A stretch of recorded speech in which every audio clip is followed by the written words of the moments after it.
Hi, my name is Courtney Bennett, and today we're going to learn about counting backwards. This is a little bit different. Usually I'm in the classroom with children, but today we're having to adjust due to the quarantine and everything going on. So, how I've prepared this lesson, it says to use counting animals. I really like to use the same animal with different colors, but I'm at home and not in my classroom or someone else's classroom, and I have to use what I have at home. So thankfully I had these little animals, sea animals that I have. I pulled out 5 of each from this little collection here. So we're going to use, I think this is a shrimp, crawfish, or lobster. I think it's a lobster. And then our crab, and then our starfish, and our octopus. The reason I've chose these, first off, there was 5 of each one, and I needed to have a total of 20, but also they each have legs, and the other animals did not. So I wanted to use animals that had different legs. This gives us another opportunity to count for the children. We can say who has the most legs, who has less legs. So that's a good extra expanded activity of just counting in general. So in my lesson, I have where this is set up in an actual math manipulative center, but obviously this is my home and not a classroom, so I've had to adapt. It would initially be in a plastic tote, which I do have here. I've added sand just for something extra and fun. I definitely wouldn't have it in something this small, but adapting. I also said that I would initially count 20 and have 20. I do have 20 here, and then I would have plates for the children to either like put in as they count. I do not have plastic plates like the cute little colorful ones that they have at school. So instead, we're adapting and using this glass bowl. Now, you can't necessarily see the glass bowl, so we'll have to adapt to that. Maybe I can see if I can put it up here. There we go. So as we count, we can either leave our animals in here, or we can put them out on the counter. I'm going to leave them in here just for the demonstration. Now, as each child pulls out, we're counting. This is 20. So there's 20 altogether. We can have them count 1 to 20 to make sure that there is 20 before we count backwards. Or I can just explain that there's already 20, start from 20. Now, so we're going to start from 20, and as the child counts, he'll say 20. And then if he wants to do them in order, he can. If he wants to just, or she grabs any one she wants, she can. But we're going to do in order. That's 19.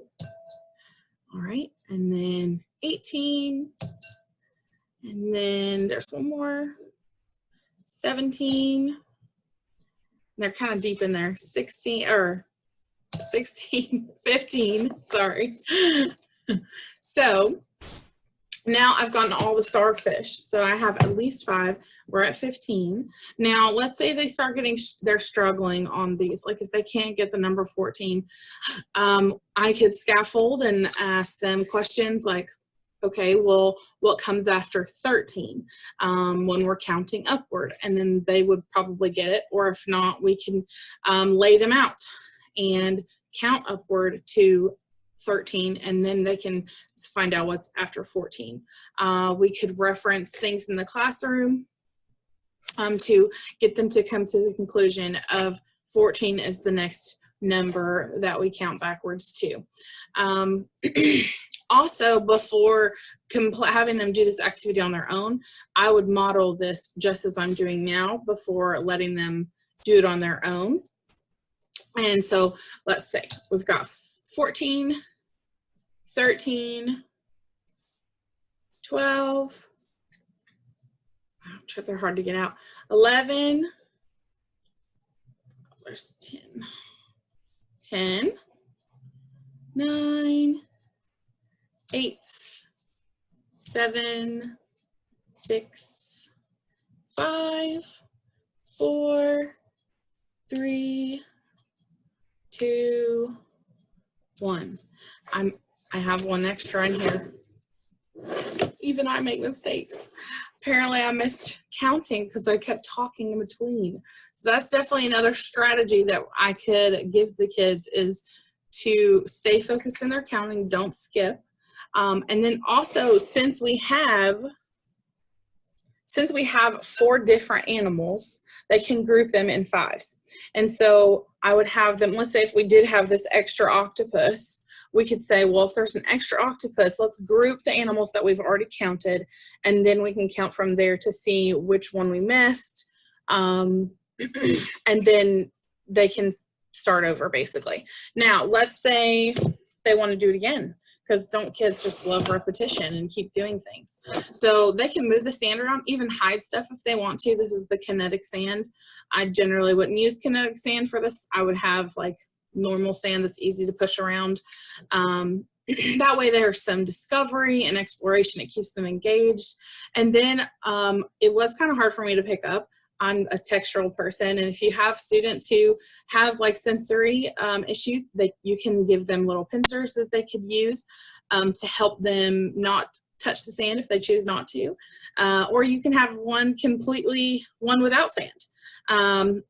They are also sea creatures, so if you wanted to have a little bit of water at the bottom and not sand, easy as that. That would be another fun thing, just as long as you give the expectations of how to use the water and make sure that it's staying in the thing. I'd also provide a towel, and it wouldn't be a lot of water. It would just be like maybe this much.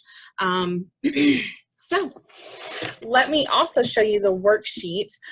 Again, since we are adapting, I actually can screen share the worksheet that we would use. And I'm going to show that to you right now. I have included it in a slideshow.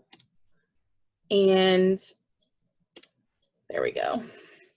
So as the students do this worksheet, they can use the animals. They can lay them out in a line. And this is the worksheet.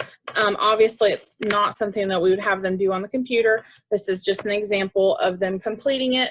I would encourage the students to lay out the animals, and I would lay them out in these rows that they have listed here. So 1, 2, 3, 4, 5, 6. So there's 6 in this row. I would have them lay out 6 in this row and actually line them up if that is how they want to use the animals.